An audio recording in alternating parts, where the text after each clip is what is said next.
Hello and welcome to another special lockdown episode of Material Matters with me, Grant Gibson. As regular listeners will know, the idea behind the show is that I speak to a designer, maker, artist or architect about a material or technique with which they're intrinsically linked and discover how it changed their lives and careers. Usually we do this by visiting the guest's workshop or studio, but for the time being we're making do by recording over the internet instead. So down the line today, I'm delighted to be joined by the artist and radical knitter Freddie Robins. The common perception of knitting is that it's a gentle, mindful activity, something perhaps you do quietly in front of the television after a hard day to relax. Well, Robins' work is the antithesis of all that. It's frequently dark and always provocative. Her subject matter encompasses death, loss, religion, depression, and challenges the perceived hierarchy of the art and craft worlds. It's work that's meant for the gallery rather than to be worn at home and comes with titles such as Bad Mother and I'm So Bloody Sad. At the same time, she's responsible for developing the talent of new generations of textile designers in her position as a senior tutor at the Royal College of Art. Her pieces are held in a number of public and private collections, including the V&A in London. Oh, and her home-come studio in Braintree, Essex, was featured on Channel 4's Grand Designs in 2011. Freddie, thanks so much for doing this. Thank you. You're welcome. I thought you'd never ask. So tell me, we're not really talking about the virus on this show. It's meant to be a diversion from what is going on, the situation outside and the headlines we're seeing every day. However, we can't really avoid it. How are you coping? Do you have a corona routine?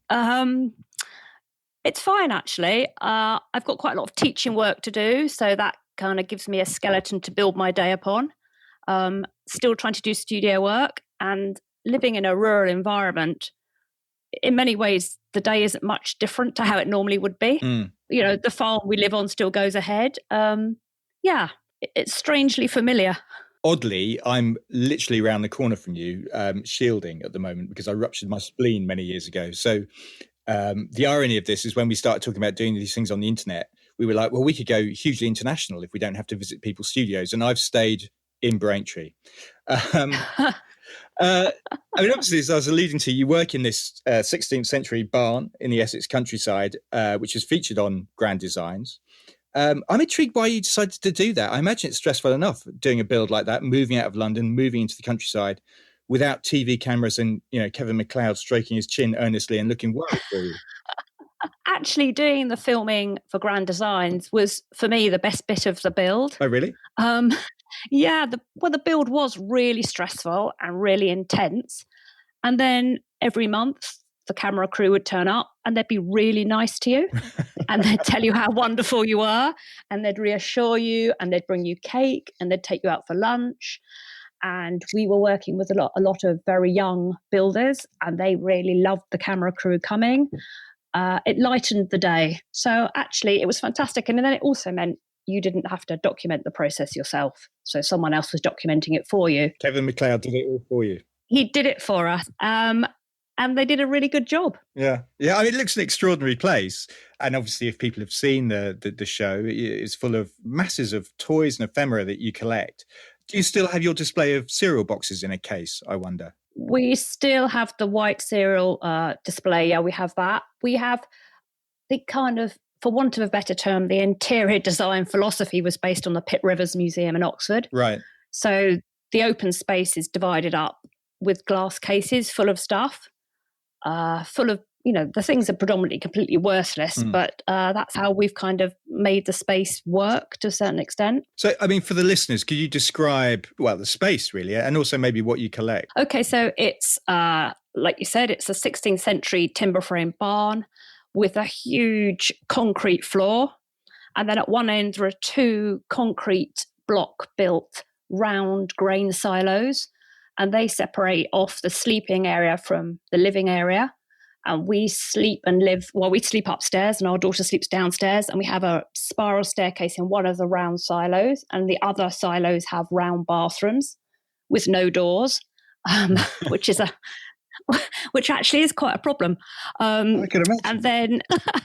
And then we've built a false wall, which the kitchen is against. And then we have a huge open plan studio, the other side of that with an enormous library. But the living space, which has the glass cases in, the glass cases contain things like religious iconography, religious kind of collectibles, toys. We've got quite a lot of items related to the human body. We've got robots. We have got those collection of cereals, as you mentioned. We've got, and they're mixed up. So some of the things are bought, some are found. And also we've got quite a lot of artworks by friends and also by ex-students kind of in with the mix. Right. And we tried to put everything under glass because the barn is constantly shedding. It's like constantly, there's just dust all the time, just dripping out of the timbers, although I did go and hoover every single one of them. Hang on, you hoovered timbers? Yes. Wow. At the end of the build, I had to go up in a cherry picker and try and hoover off every single beam because it was just filthy. The space really dominates us. Yeah. She's very needy. I spend a lot of time in lockdown cleaning her. And she's alive by the sound of the way you're talking about her. She is alive. I think that's one of the really interesting things about converting a building that is many centuries older than you. The building dominates and it doesn't really care who lives in it or who, because it's been here for much longer than you and it will be here much longer than you will. So that's, you're just taking care of it. It does completely dominate how you do the build, but also how you live. I quite like that. You don't get to do everything your way. You get to do it the building's way. Yeah. I mean, did it change your work moving to a different space with the kind of scale that you're obviously living in? Well, it's interesting because when we were doing the build, I presumed that I would make much, much larger work, having much larger space. But actually, it's made me want to make much smaller work. You're really changed by the process of building, but you're also changed by the time. Right. It was the best part of 2 years, and you're a different person after 2 years anyway. So, interesting. When we first completed the build, I was using quite a lot of materials that were around us on the yard. I was using quite a lot of wood in my work, but actually I've gone completely against that now. And I just want to just use fibre and just use textiles and just be true to the kind of unstable but nature of textiles. Right. Because the other thing that you've done whilst you've been in Essex and with your partner Ben, who's also an artist, is you've set up this new collective, the Blackwater Polytechnic. Yeah, that's right. Well, the Blackwater Polytechnic, it's not a polytechnic, obviously, because sadly polytechnics no longer exist. But what we were wanting to do was really to embrace the spirit of making and skill. And so that's what the Polytechnic's about. So I really enjoy the way that you can kind of subvert things, as you can tell from my work. So the Blackwater Polytechnic is the subversion of an educational environment. So when we were building, our builders were at the Polytechnic, but they all had full grants. They were all, they were on a wage. So everyone that comes through gets paid. And we also obviously met a lot of local creative individuals and they've become involved. So we do exhibitions at the barn, open studios, but we've also taken groups of artists to America, to New York, to Berlin. Oh, wow. And last year we had a small show in Odense in Denmark with another artist collective. So that's been a really fantastic thing that I don't think would happen in London. London's too big and there's too many other opportunities. And once you move out of London, you have to work much, much harder to make your own opportunities. And so that's what the Polytechnic enables us to do. And it also enables us to be independent. I really love the way that it's unfunded. We just fund it ourselves, do what we want to do. You've shown abroad, but do you have shows in the UK, in Essex, presumably? Well, we show within the barn, but we also had a show at the Minories in Colchester. Right. The year before last. So we show when we feel like it. Again, everything's on our terms, which really suits the way Ben and I like to be. We don't really like to be beholden. I have a long-standing ambition to make Braintree UK City of Culture 1 year after Coventry. So maybe we should talk about that later. I would love to do that. Yeah, I think it would be excellent. In fact, I have a bet with the architecture critic of the Times about it. He doesn't think it will happen. I'm going to prove him wrong. Anyway, I'm digressing. When we first met our architect, he didn't think our build would happen. Oh, really? Okay. Yeah. He didn't think we could make it happen, but we did. Yeah. So can we talk about your background, Freddie? Because you come from Hitchin in Hertfordshire originally, I think. Yeah. Yeah. Let's talk about Hitchin, shall we? What did your parents get up to in Hitchin? Well, we moved very swiftly to Brighton, and my parents were extraordinarily ordinary. in many ways, but obviously not. But they had that kind of appearance when my mother looked after us and my father went to work in a finance company every day in his company car wearing a suit. But of course, the backstory to that is much more complex, and they were much more kind of interesting individuals. They were much older parents, so there's a kind of generation missing in our family. So that was something that I think has quite a big impact upon you. But neither of them did anything creative. In fact, my mother had been a teenager in the war, so she hated the idea of having to make anything. Oh, really? Yeah. Oh my God, yeah. So she just loved shopping at Marks and Spencer's for food and for clothes. She didn't want to make do and mend. That wasn't her thing at all. Because it was your godmother who was kind of seems to be the pivotal person in your development. Yeah. What role did she play? Well, she was my mother's childhood friend, and they always stayed close. And she made things. And in fact, she made lots of clothes for my mother. So she was a great maker. So in many ways, they were very different to each other. But I think, again, I saw my godmother lived on her own. She wasn't married. She had no children, or so I thought. And I thought she was like the epitome of the modern woman. She went to work every day. She did what she wanted. And so I always associated making with a kind of freedom, which was what I saw her as having. And I associated it with a modern independent woman who went to work, which I think isn't how most people associate. Most people don't associate knitting or making with textiles with anything kind of modern. But that was my experience. So that was my belief. And actually, I was really shocked when I discovered that wasn't true. I was really shocked when I discovered that people thought hand knitting was something kind of old fashioned. Yeah. I mean, she used to knit, obviously. This is where you got the knitting bug from? Yeah, she did knit, and she used to. I would show her things I liked, and she would just make them for me. Right. And I thought that was amazing. Well, it is amazing. She could just reproduce things. And at the time, it was cheaper to reproduce clothes than to buy them in a shop. I mean, that's not true anymore. But at the time, when I was growing up in the kind of 70s, that was very true. And I would see something in a shop like Miss Selfridge, and she would go and look at it, and then she would buy fabric and make it for me. Was there a point where you decided that you were going to make or you were going to knit your own stuff? When did that happen? I suppose in my early teens, I started making things for myself. And I spent time with my godmother, Pam, and we would make things together, and she would help me. And we did all different kind of home crafts. Yeah, that was very, very early on. And then when I was about 18, I entered an national competition, a national competition to design a jumper, a contemporary jumper. Right. And by some amazing miracle, I won it. I won that competition. But to give you a little bit of insight into how my parents operated, when the letter came, my mother hid it because she didn't want me to be disappointed. That's interesting. Yeah, that was kind of her. I think that was not that she didn't believe in me, but I think she always tried to protect me. Yeah. And I think that I constantly amazed her. I don't know if always in a good way. Well, I mean, what did your parents make of this kind of knitting habit you were developing? I think they just thought maybe it was a good way to pass the time. When I decided I wanted to go to art school, they were, I think, again, really terrified.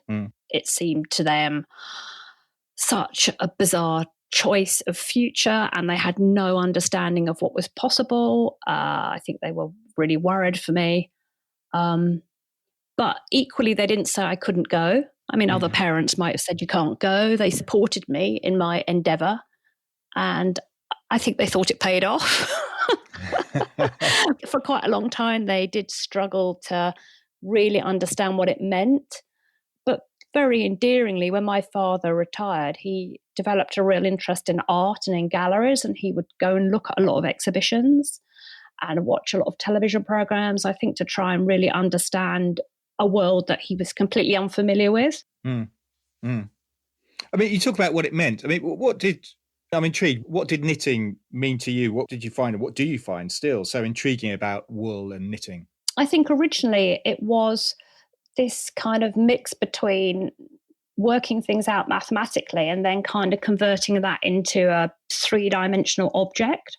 although at the time I couldn't articulate that, I think I was always really fascinated by the fact that you could write a pattern in this language that people that don't can't understand, and then that pattern could be translated through your hands into something else. And I used to really love that process of writing and working it out and then making. To be honest, as I've got older, I've got more frustrated with that process, because knitting is it needs such a lot of preparation. Right. At times I just want to make stuff and I want to go through that.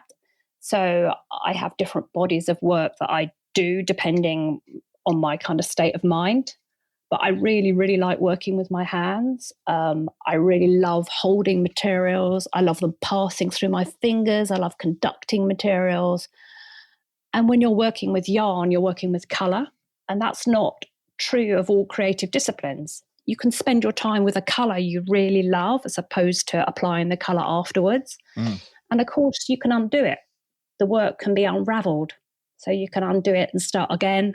You can go off in any direction. It's the most amazing process. It's witchcraft. Well, you've described it as the right balance of order and freedom for you, which I rather like. Yes, no, definitely. The order one can understand, the freedom I'm intrigued by. Well, I like the way you can change your mind with it. In life, you can't always change your mind, and in making, you can't always change your mind. But with knitting, you can. Like I said, you can unravel it, but you can also do magical things like cast off lots of stitches or knit off in another direction. You're completely free to go wherever you want with it. And I think that one thing I know about myself is I like the possibility of freedom, even if I don't want to take advantage of it. Right. I mean, and maybe a good illustration of that is I hate it when the shop's shut. I might not want to go to them, but what happens if I do? I like things being available for me when I want them. You must enjoy being in the countryside in that case. No. No.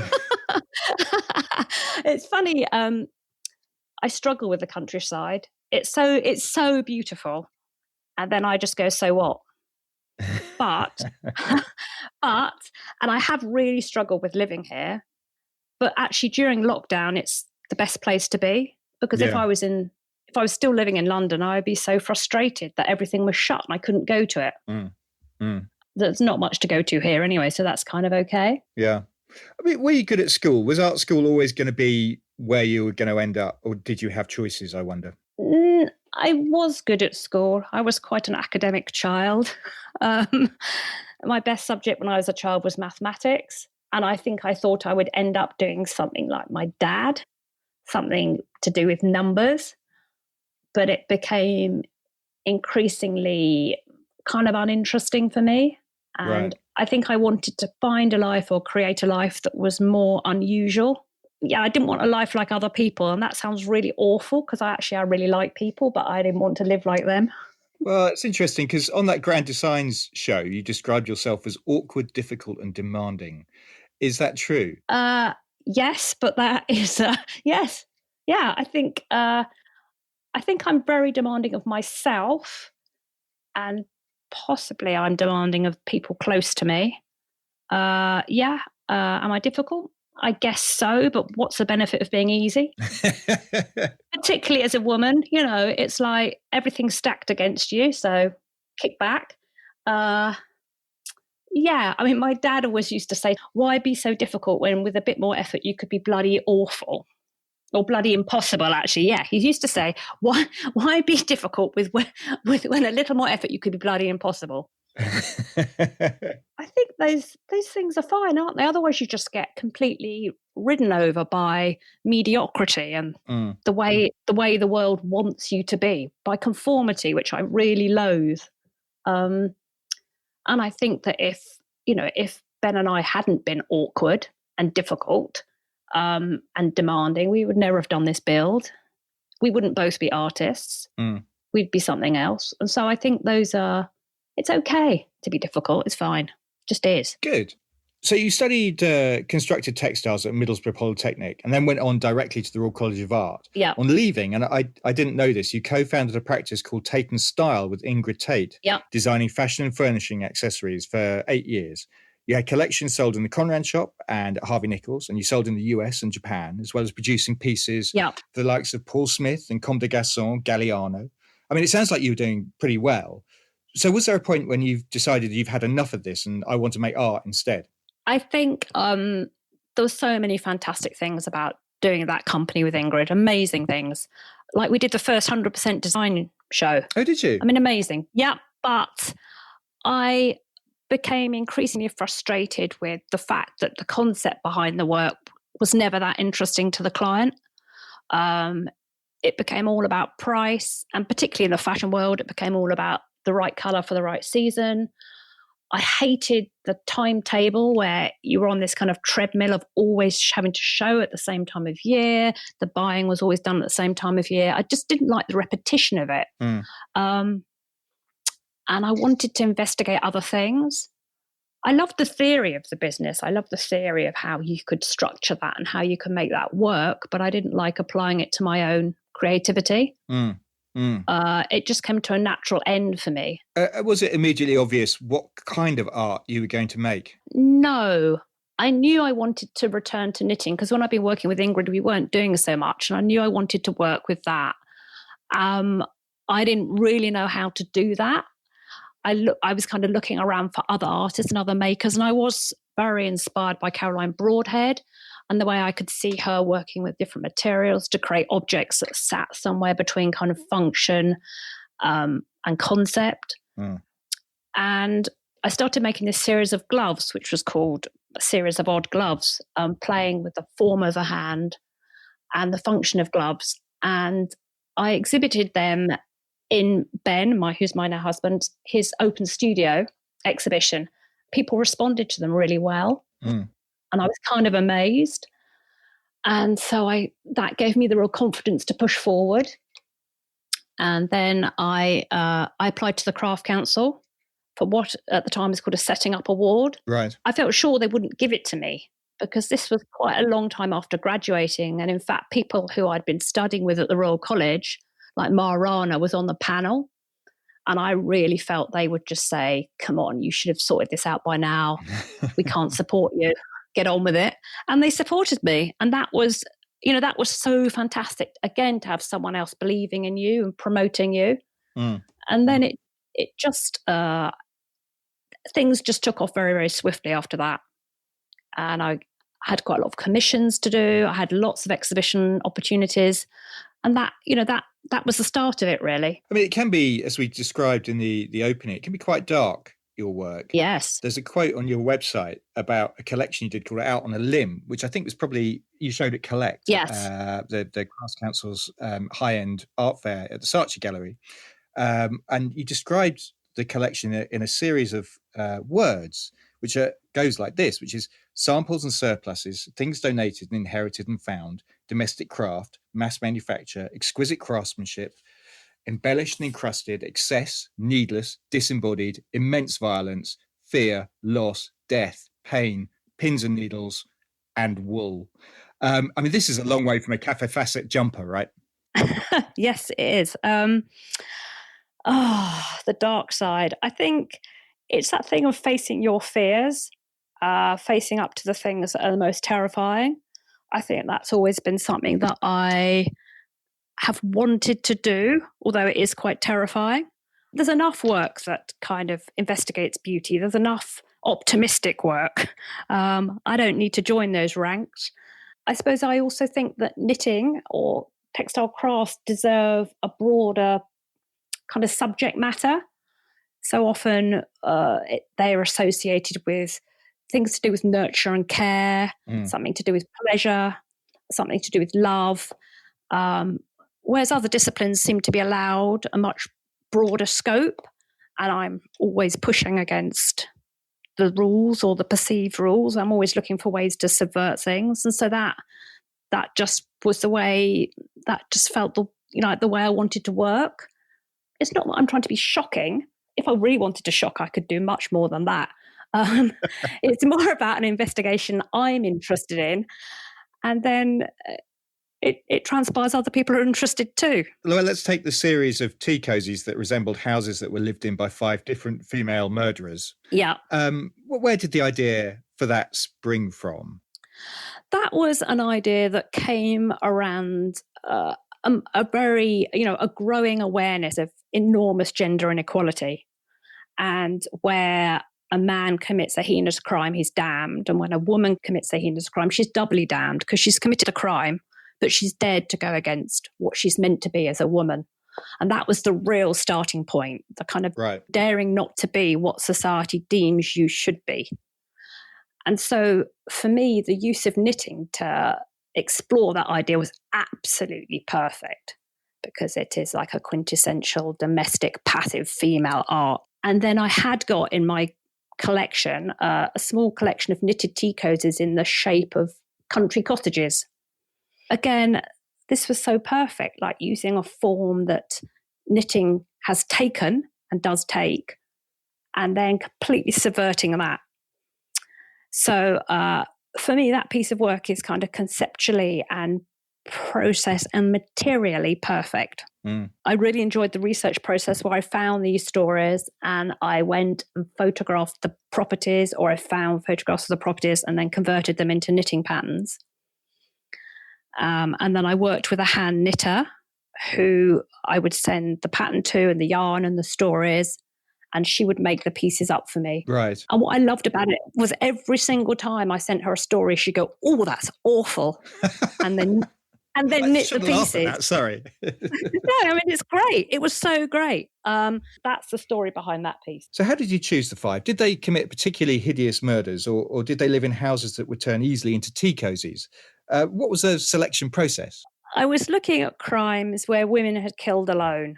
They weren't killing in partnership with a man. They were killing completely alone. And that was the criteria for me. And then with a lot of the crimes, as I was doing the research, I discovered that poisoning is the woman's crime. And there's a little rhyme that goes, "When poison is found, the murderer's gowned." Because women predominantly have access to food. They're doing the food preparation. They're expected to do that. They're expected to give and provide food. So it's the perfect way to get rid of someone, is by putting the poison in the food you've lovingly prepared for them. So that was the kind of the way I chose the houses, but also the kind of stories that I discovered whilst I was making them. I mean, the most fantastic stories, like one of the houses that I knitted, the writer Deborah Mogach, her mother lived in it. Oh, wow. And somehow she found out about this piece of work and emailed me. And then we had this fantastic email conversation about her mother living in this house where this awful crime had committed. And at one point I was on Wikipedia listed kind of aligned to one of the killers in her profile. It got that I'd knitted her house. Wow. So what I really love is the kind of serendipitous things that happen off the back of the work I make. For me, these things are absolute magic.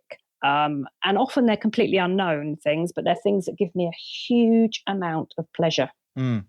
So I would argue that textiles is having a bit of a moment in the art world currently. You had the Annie Albers retrospective at Tate Modern last year.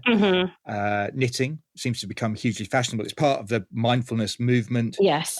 It's being used as a kind of unlikely medium for protests and activism. The Pussy Hat Doll, the Pussy Hat Project, I should say. Yeah. Does this make you happy? Do you think you're succeeding in your work in that case? It does make me happy, but I don't think I think it's a trend. I think it's something that everyone's talking about it having a moment, and then it'll not have a moment. I think there are different ways of working with textiles, and there's an increasing number of artists who've adopted textiles and used textiles, but the work they make isn't thinking through the process of making textiles. It's adopting it as you might adopt ceramics, or you might adopt any medium. And there seems to me to be an increasing number of artists who take their ideas just into lots of different mediums, right? Without working through that medium, without thinking what that medium means, or also without knowing how that process operates. And I don't think that artists have to make everything by their own hands, but I think there's a huge amount of difference if you understand the process than if you don't. And I think you can always really tell and see that in the work. So I would argue that a lot of the work that we're seeing where people are saying, oh, textiles is having a moment, a lot of that is a process that's adopted, not a process that's been kind of committed to or developed or loved. Yeah. That isn't true of everyone, like Sheila Hicks and Annie Albers, that isn't true. But a lot of contemporary art that you see in textiles It's just using it because it's fashionable. And is that a problem? I don't think it makes interesting work. It's just another type of work. It's not really where I see myself aligned. And I think it's really problematic if people think, oh, it's okay because textiles is accepted now as a medium. And I think, well, it's only accepted if it's done by the right person and shown in the right place. Otherwise, it's not really accepted. And so I'm kind of quite skeptical about it. But that's the art world all over, right? I mean, the art world is smoke and mirrors fundamentally. Yeah. Yes. And I think it's more fashionable than the fashion world. And that's okay. That's just what it is. And I guess that's why I don't necessarily align myself purely in that world. I like being between worlds. I like being between spheres of activity. Which is a harder place to be though, Freddie, right? Maybe harder to make a living, but not harder to, for me, it's not harder to be creative in that way because I don't like fitting in too comfortably. Which, I mean, you're a bit of a contrarian. You don't like rules, right? I don't like other people's rules. I've got enough. I've got enough of my own. Thanks. I don't need other people's. I'm also slightly questioning of the way that textiles has been completely adopted by the mindfulness movement as well. I think it's wonderful if things enhance your life.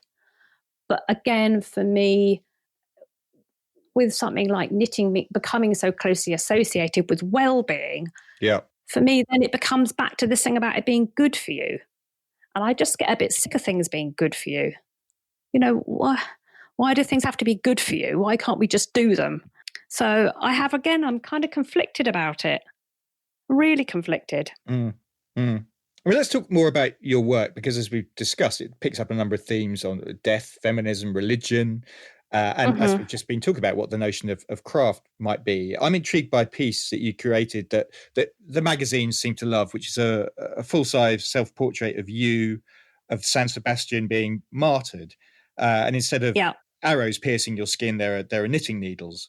And on the front of the figure, the full-size figure, it says simply "Craft kills." What is that piece saying? So that piece was me thinking about how would it be if craft wasn't seen as a benign passive activity, particularly knitting? How would it be if it was seen as something dangerous, potentially lethal?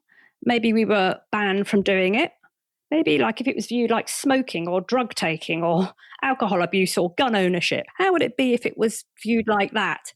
And so that was the thinking behind the piece, like that completely looking at it from another point of view, that in another society, in a parallel universe, people could say, no, you can't do craft activities. They're really, really dangerous for society. So it's running against this well-being movement that you were just talking about, in other words. Yeah, it is. I mean, it's an older piece. It was from 2002. So it was before the well-being kind of movement really kicked in. And it was also before 9/11 that I made it. And then when I showed it in New York some years later, because of the effects of 9/11 upon New York, people viewing it saw it completely in that context. And they saw it as being something much more threatening. And also at the time, because of 9/11, knitting needles had been deemed a dangerous weapon to fly with. At that time, you weren't allowed to fly with knitting needles. And so knitting on airplanes then had become this really dangerous activity. And also, it's still true now, actually. Lots of charity shops won't have knitting needles out on the shelves. You have to ask for them. They're kind of under the counter. And so that, again, was a serendipitous thing that happened that slightly changed the meaning of the work or kind of added to the story, which, like I said before, I love. It's a gift. It's an absolute gift having those kind of stories build on it. And then that piece of work toured in a show in America, a show called Radical Lace and Subversive Knitting, Subversive Lace and Radical Knitting, those 4 words paired together. Right. And in one of the venues, people took the knitting needles from the ground and stabbed them into the eyes and genitals of the figure. Oh, wow. How did that make you feel? Well, initially I just felt that they just really hadn't taken care of the work properly. But again, in retrospect, it's a good story and it makes you think about other kinds of things and why someone would do that. Well, why would I mean that's quite a disturbing image you've just stuck in my head. Well, it's interesting because I've had my work vandalised, for want of a better word, or stolen 3 times in public exhibition. 4 times. And so is there something in this? Is there something so offensive about working with knitting that people feel the need to steal it or vandalise it or attack it or pick bits out of it? I'm utterly intrigued by the response that it can have. And again, in a subversive, perverse way, I enjoy that. Yeah. I'm intrigued. There's another piece you did, and I think this was vandalised as well, called I'm So Bloody Sad, which I mentioned in the intro, which is a kind of a floppy, abstracted torso with incredibly long arms and an elongated head that's flopping backwards off its neck. I mean, was that describing your state of mind at the time, I'm guessing? Yeah, I guess that's a piece about feeling completely dejected, and also just a very honest admission that I think people don't always care to make. Because that's just the truth of being a human, that sometimes you're happy and sometimes you're sad, and our emotional states aren't constant. And so it really was about that. But yeah, that piece, someone drew on that piece with felt pen. Was there a reason for them drawing or? Well, it was in the gallery. It was placed very close to the kind of family activity area, which had the masses of felt pens. But actually, the drawing on the work was quite high up, and it's actually quite hard to draw on wool. So I really don't know. But it did make me really question. Like I really enjoy public interaction in art galleries, and I think it's important that people can go and, have activities within art galleries, and that art galleries aren't just these kind of cathedrals to art. But I did begin to wonder, well, what's more important here? Is the freedom of the felt pen more important than a piece of work that I spent a lot of time making? And again, initially I was really upset about it, but later on I wasn't. Later on it was kind of okay, and the piece was restored and the felt tip marks were removed. But before that happened, I was thinking, well, maybe I should just leave the felt pen marks on it. Maybe that's just the story of that piece of work, that it just bears the scars of abuse. Maybe that's okay. And when you look at a piece like that, it's obviously reflective of a moment in time, possibly. I mean, how do you feel when you look back on a piece like that, I wonder, after time? Because presumably you were very upset when you were making it, or dejected when you were making it. And I don't know whether you still go through these phases or whether you are. But I'm interested in how you feel about some of the pieces years after you've made them. That piece, when I made it, I really struggled to come to terms with it because it's very ugly. But actually, that's a piece that I enjoy more and more. The more I see it, I've enjoyed being able to move away from maybe attractive colour. It's quite an ugly form.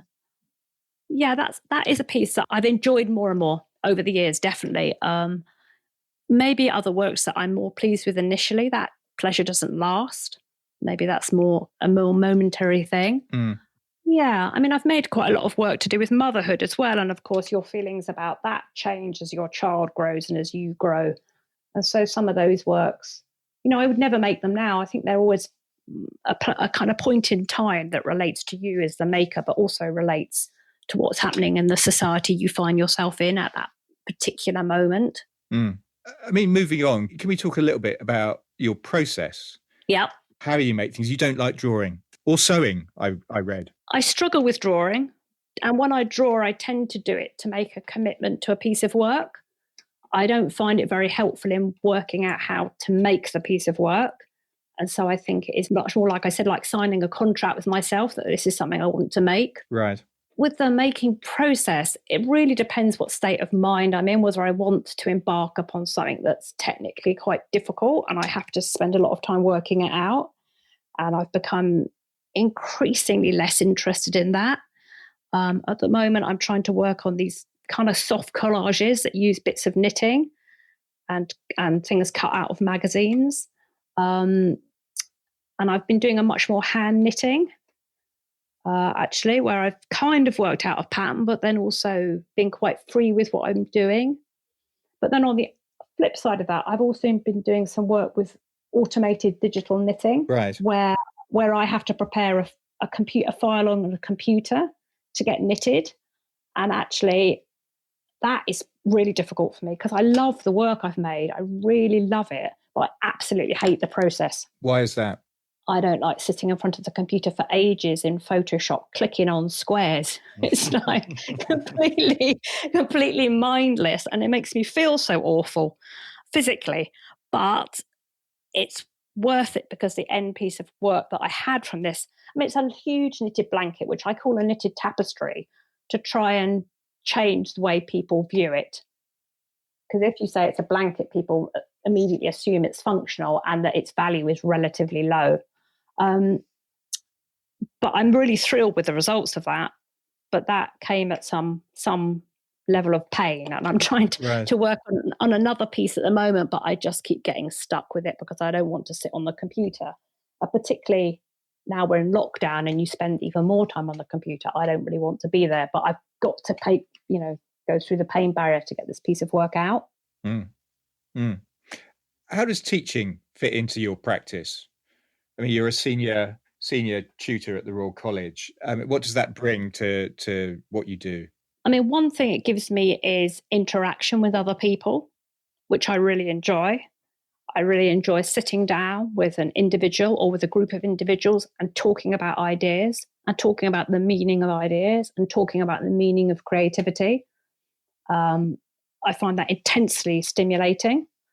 At times, it's very challenging. Times it's very boring. But I teach at a relatively high level. I teach MA students and some PhD students. So it's more challenging than boring at that level. I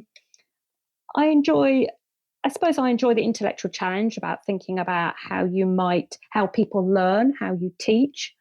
I undertook a PG cert a few years ago, and I found that really, really, really stimulating in thinking about what it actually means to have an education and whether that is beneficial or not, and how that might be, how you might be able to include more people in that process as opposed to it becoming quite an exclusive thing.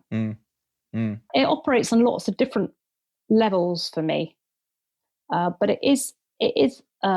I can't imagine a time when I didn't teach. Yeah, I've always taught ever since I graduated from the Royal College in one way or another. And now I'm possibly nearer the end of my life than the beginning. I can't see a time when I wouldn't teach. And I must really love it because when I took the job at the Royal College, I said to myself, I wouldn't be there. I wouldn't be there for 10 years. That would be it. Yeah. But I've been there for nearer 20 now. So yeah. So it's obviously good. I mean, are we in danger with the virus of this year group getting lost, I wonder? Because presumably they won't have a show. They will have to have an online show. I don't think they'll get lost.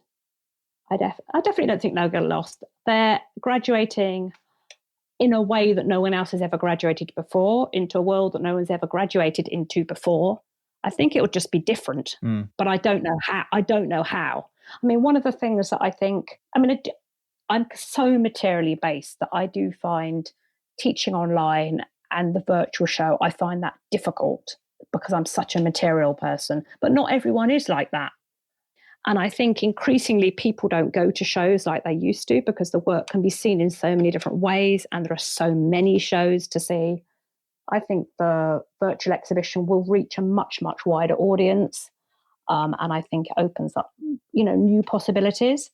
But yeah, materially, it's a big challenge. Yeah. And also, had the virus not struck, you would have been one of the 13 selectors for the Maker's Eye. Yeah. Which is the new installation that was going to reopen the Crafts Council's exhibition space in London. Yeah. And the deal with that was that each person would choose objects from the organisation's collection. Yeah. And then they had to choose something that they felt should be in the collection. Yeah. You chose one of your own pieces, Freddie. Obviously. Is this an example of you trying to bend the rules again? I think my initial thoughts were I had a long list of people that I thought should be in the collection. And I thought, like I often do here, I can write something, I can make something right. And then I had this completely other thought about, well, no one's selecting me. Who's selling me? Who's choosing me? Who's putting me forward? And although I have lots of supporters, I don't have a gallery. I don't have anywhere where I can sell in a regular way or receive commissions. That just doesn't exist for me. And so I just thought, well, this is ridiculous. Like, you've got to look after yourself. And so I tentatively asked, could you put yourself forward? I thought they would go, no. And they went, yeah. Good Lord. So I thought, yeah, I mean, this is a piece of work that I wanted to get into a public collection. Yeah. I've shown it so many times. It's been reproduced in books so many times. It's a piece people always refer to. And the Craft Council collection is the perfect collection to house it. And so it was it was a gift that I shouldn't throw away on someone else. Okay. I'm not sure, had I been curating the show, I would have said yes to that. But well, thank God you weren't. Yeah, seemingly. I'd be sitting here in my underwear because I wouldn't be able to afford to buy new clothes. Why is it more acceptable to spend money nominated by someone else that's been made by an individual than it is to spend money on work nominated by that individual if the work is of the right quality and says the right things for the collection? There's no difference in what you get. So it felt to me that was okay. And I guess also the work had to be approved because it was bought by the Art Fund. So the work had to be put forward and approved, and it was approved by copious numbers of other people. So that felt okay. Good. Okay. Well, I mean... yeah. I'm not at all sure about it, but, hey. That's fine, Grant. Yeah, I know. I'm glad you're not... I'm glad you're not sure about it, because wouldn't the world be boring if everyone agreed and just went, yeah, that's right? No, I think it's yeah, no, I agree. I think it's interesting, Freddie. I mean, you raised some valid points. I mean, my feeling is that you're quite right. It's a valid piece that should definitely be in a collection. The Crafts Council's collection is as good as any, quite frankly, for it. Mm-hmm. I don't know. It just seems politically, it feels awkward somehow. But yeah, hey. But again, I think it's come back to this thing of, do we always have to wait to be asked by someone else? Like, do you always have to wait? And if I always waited to be asked by someone else, I would never be able to do anything, because, frankly, not many people are asking.